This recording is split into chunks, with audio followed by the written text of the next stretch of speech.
Electric field का formula बताइए क्या होता है, एफ अपॉन क्यू होता है। हमारे पास इलेक्ट्रिक फील्ड जो होता है उसका फॉर्मूला तो एफ अपॉन क्यू हो गया। अब जब इलेक्ट्रिक फील्ड का फॉर्मूला एफ अपॉन क्यू होता है, इसका मतलब पी पॉइंट पर फोर्स निकालना पड़ेगा। और अगर हम जानते हैं Coulomb force, Coulomb inverse law से हम जानते हैं फोर्स निकालने के लिए हमें दो चार्ज की जरूरत होती है। तो यहाँ पर जब कभी भी किसी पॉइंट पर चार्ज ना मालूम हो ना, तो वहाँ पे आप टेस्ट चार्ज ज्यूम कर लो। क्या ज्यूम कर लो? टेस्ट चार्ज ज्यूम कर लो।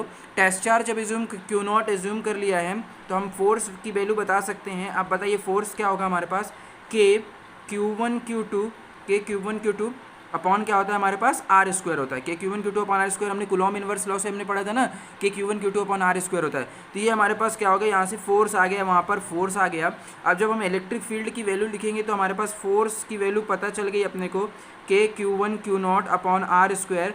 और क्या होता है हमारे पास, ये एफ अपॉन क्या होता है हमारे पास, फॉर्मूला क्या होता है, F upon Q, Q not होता है। क्यू नॉट यानी यहाँ पे टेस्ट चार्ज ही होता है। जब हमने डेफिनेशन पढ़ी थी इलेक्ट्रिक फील्ड की तो यहाँ क्या आया था, E is equals to F upon Q naught, यानी Q is the test charge आया था। तो यहाँ पे हम टेस्ट चार्ज से डिवाइड कर देंगे तो यहाँ से हमारे पास कितना आ जाएगा, के Q1 Q0 upon Q naught R square. तो क्यू नॉट से क्यू नॉट कैंसिल हो गया तो ई इज इक्वल्स टू आ गया हमारे पास के क्यू अपॉन आर स्क्वायर। ठीक है ना। अब के की वैल्यू आप जानते हो 1/4 पाई एप्सिलॉन नॉट और क्यू अपॉन आर स्क्वायर। यानी कि हमारे पास जो इलेक्ट्रिक फील्ड का फॉर्मूला आया है वो हम बता सकते हैं, इलेक्ट्रिक फील्ड का हमारे पास फॉर्मूला क्या आ गया है, के क्यू अपॉन आर स्क्वायर। ऐसे याद रखोगे, क्या याद रखोगे, इलेक्ट्रिक फील्ड का फॉर्मूला क्या याद रखोगे, के क्यू अपॉन आर स्क्वायर। ये ऑब्जेक्टिव बेसिस पे भी पूछा जाता है कि किसी पॉइंट पर यदि किसी चार्ज के द्वारा हम इलेक्ट्रिक फील्ड निकालना चाहते हैं तो उसका क्या फॉर्मूला आता है। तो किसी पॉइंट पर यदि हम किसी चार्ज के द्वारा इलेक्ट्रिक फील्ड निकालना चाहेंगे तो उसका फॉर्मूला आता है हमारे पास के क्यू अपॉन आर स्क्वायर। क्या आता है उसका फॉर्मूला, के क्यू अपॉन आर स्क्वायर। चलिए आपको, आई होप आपको यहाँ तक समझ में आ गया होगा के क्यू अपॉन आर स्क्वायर। फिर हम बात करना चाहते हैं कुछ लाइंस की, डायरेक्शंस की बात करेंगे। तो यदि मान लीजिए हमारे पास सिंगल चार्ज है, क्या है हमारे पास, सिंगल चार्ज है, सिंगल चार्ज है। यदि हमारे पास सिंगल चार्ज है, सिंगल चार्ज में वो भी पॉजिटिव चार्ज रखा हुआ है, तो जो उसके द्वारा इलेक्ट्रिक लाइंस बनेंगी, इलेक्ट्रिक लाइंस बनाना चाहते हैं तो जो पॉजिटिव चार्ज होता है ना, जो पॉजिटिव चार्ज होता है ना, उससे इलेक्ट्रिक फील्ड की जो लाइंस होती है, इलेक्ट्रिक लाइन जो होती है वो आउटवर्ड डायरेक्शन में जारी होती है। यानी कि पॉजिटिव चार्ज से लाइन जो होती हैं इलेक्ट्रिक फील्ड की वो निकल रही होती हैं। ठीक है ना। आप क्या याद रखेंगे, ऑब्जेक्टिव में पूछा जा सकता है कि पॉजिटिव चार्ज से जो इलेक्ट्रिक फील्ड की लाइनें होती हैं वो आउटवर्ड डायरेक्शन होती हैं या इनवर्ड डायरेक्शन होती हैं। तो पॉजिटिव चार्ज से इलेक्ट्रिक फील्ड की जो लाइनें होती हैं वो हमेशा कैसी होती हैं, आउटवर्ड डायरेक्शन होती हैं। पॉजिटिव चार्ज से इलेक्ट्रिक फील्ड की जो लाइनें होती हैं वो कैसी होती हैं, आउटवर्ड डायरेक्शन होती है। ठीक है ना। अगर आपसे नेगेटिव चार्ज के द्वारा पूछा जाता है तो नेगेटिव चार्ज जो होता है उसके द्वारा क्या होती है, इनवर्ड होती हैं। ठीक है ना।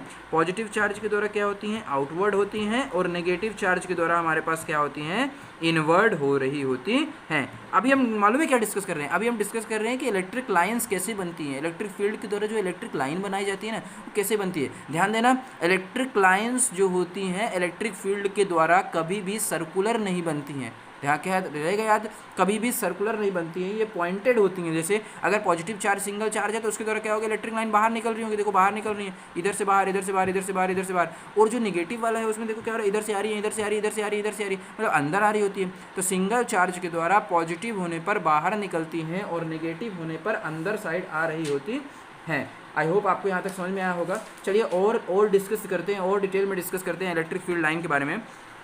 जो इलेक्ट्रिक फील्ड लाइन होती है हमारे पास, जो हमारे पास इलेक्ट्रिक फील्ड लाइन होती हैं वो कभी भी सर्कुलर लूप नहीं बनाती है ना। ये बहुत ही हैशटैग पॉइंट मान लीजिए आप इसे, it is one of the important point कि electric field does not form circular line, है ना। Electric field does not form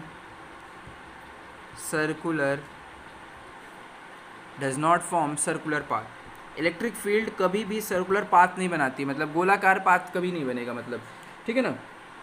कभी भी वो गोलाकार पाथ नहीं बनता है। वो क्या होता है हमारे पास, पॉजिटिव से जनरेट होता है और नेगेटिव पे क्या होता है हमारे पास, आ रहा होता है। ठीक है ना।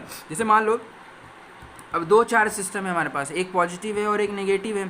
ठीक है ना। आप पॉजिटिव और नेगेटिव दो चार्ज रखे हुए हैं तो हमें तो पता है कि पॉजिटिव से निकलती हैं, तो पॉजिटिव से इलेक्ट्रिक लाइन ऑफ फोर्सेस को निकाल दीजिए और वो क्या होता है, नेगेटिव पर आकर ख़त्म हो जाती हैं। पॉजिटिव से निकलती हैं और नेगेटिव पर आकर ख़त्म हो जाती हैं। ये पॉजिटिव से निकली और ये नेगेटिव पर आकर ख़त्म हो गई, यहाँ से निकली और ये देखो पॉजिटिव से निकली और नेगेटिव पर आकर ख़त्म हो गई, ये पॉजिटिव से निकली और नेगेटिव पर आकर ख़त्म हो गई।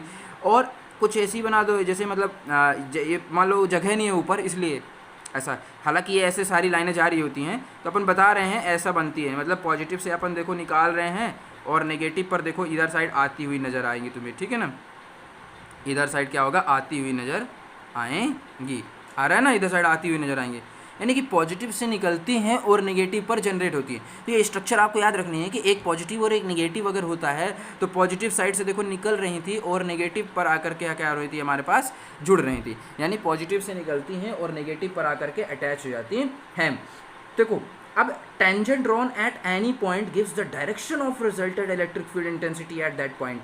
अगर किसी भी पॉइंट पर हम क्या करते हैं, टेंजेंट ड्रॉ करते हैं, तो टेंजेंट किसको डिनोट करता है, टेंजेंट हमेशा इस बात को डोनेट करता है कि वहाँ पे रिजल्टेंट इलेक्ट्रिक फील्ड की डायरेक्शन को डोनेट करता है ना। तो किसी भी ये पॉइंट याद रखेंगे आप, एट एनी पॉइंट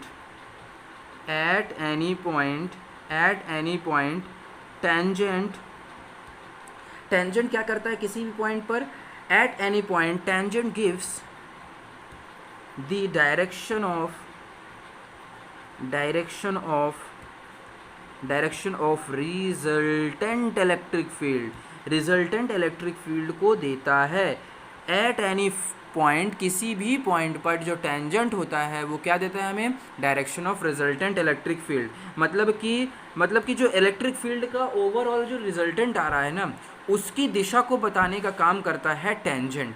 उसकी दिशा को बताने का कौन काम करता है, हमारे पास टेंजेंट काम करता है, ठीक है ना। जैसे मान लो हमारे पास ये ऐसा बना हुआ है, इस पॉइंट पर जो टेंजेंट ये बन रही होगी, ये टेंजेंट है, तो ये क्या बता रही होगी, हमारे पास ई नेट बता रहा होगा, यानी कि रिजल्टेंट इलेक्ट्रिक फील्ड के डायरेक्शन को बता रही होगी। एक पॉइंट और याद रखेंगे आप कि हम ये सब प्रॉपर्टीज़ हैं जो हम इलेक्ट्रिक फील्ड की लाइंस जो होती है उसकी प्रॉपर्टीज़ पढ़ रहे हैं। तो जो देखो एक ये प्रॉपर्टी क्या प्रॉपर्टी कहती है कि यदि हम किसी भी कोई भी पाथ दिया हुआ है उसमें हम किसी पॉइंट पर यदि हम टेंजेंट ड्रॉ करते हैं ना, तो वो टेंजेंट क्या बताता है हमें, रिजल्टेंट इलेक्ट्रिक फील्ड की डायरेक्शन को बताता है। टेंजेंट हमेशा रिजल्टेंट इलेक्ट्रिक फील्ड की डायरेक्शन को बता रहा होता है, ठीक है ना।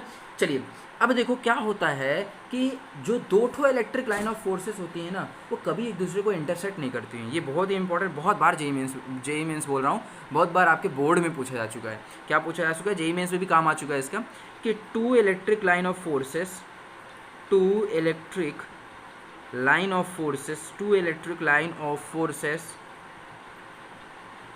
Never intersect each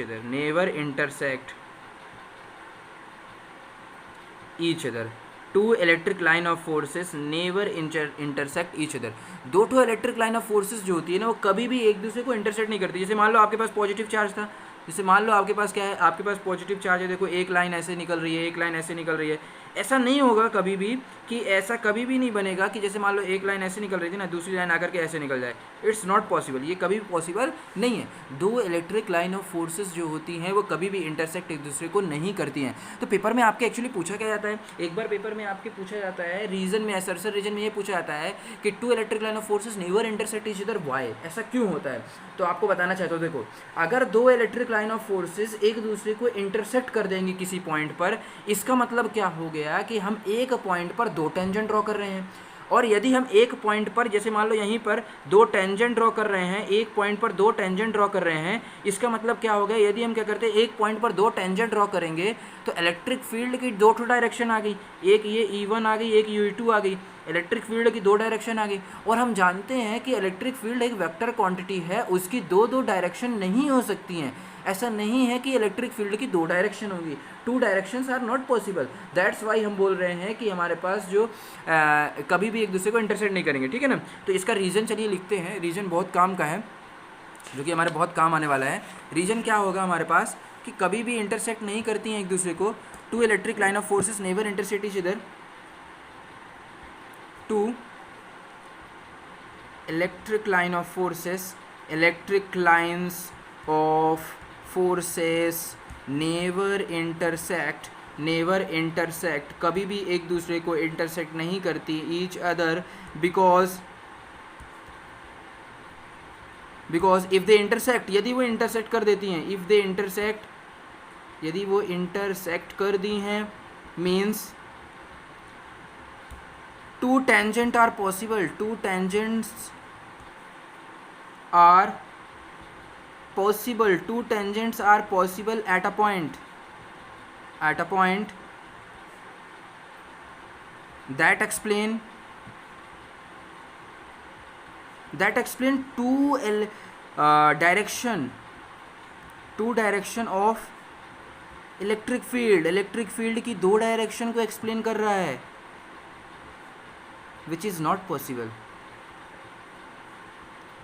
not possible, which is not possible, जो कि पॉसिबल नहीं है, as electric field, as electric field,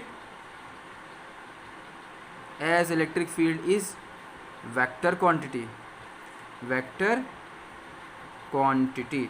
चलिए ये हैशटैग इससे इंपॉर्टेंट में डाल देंगे आप, it is one of the important fact, आपको ये फैक्ट अच्छे से याद कर लेना है, ये एक बहुत ही इंपॉर्टेंट फैक्ट है, ठीक है ना, ये इंपॉर्टेंट फैक्ट था, कैसा है हमारे पास, ये इंपॉर्टेंट फैक्ट था जो कि हमारे पास पूछा जाएगा, ये जी असर्शन रीजन में यही सबसे ज़्यादा पूछा जाएगा कि दो लाइन जो होती हैं वो एक दूसरे को इंटरसेक्ट क्यों नहीं करती हैं, तो two electric line of forces एक दूसरे को इंटरसेक्ट इसलिए नहीं करती हैं क्योंकि यदि वह किसी पॉइंट पर इंटरसेक्ट कर गई तो वहाँ पर दो टेंजेंट बन जाएंगी, और यदि दो टेंजेंट बन गई हैं तो दो लाइन, दो डायरेक्शन बन जाएंगी इलेक्ट्रिक फील्ड की, जो कि कभी भी एक पॉइंट पर दो डायरेक्शन इलेक्ट्रिक फील्ड की कभी भी पॉसिबल नहीं है, ठीक है ना। आई होप आपको यहाँ तक समझ में आया होगा, और आप कुछ दो पॉइंट और डिस्कस करेंगे हम, फिर उसके बाद स्टॉप करेंगे।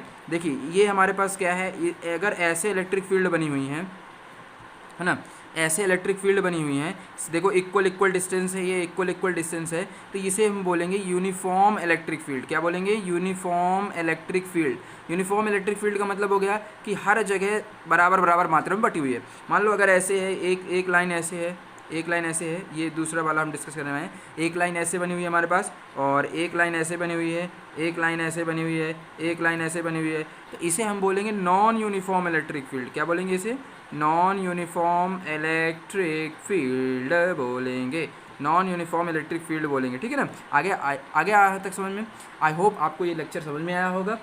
अब हम कल जो है इलेक्ट्रिक डाइपोल पढ़ेंगे, क्या पढ़ेंगे, इलेक्ट्रिक डाइपोल पढ़ेंगे। यदि आपको ये समझ में आया हो तो प्लीज़ वीडियो को लाइक करना मत भूलना, ठीक है ना। चलिए आगे बढ़ते हैं।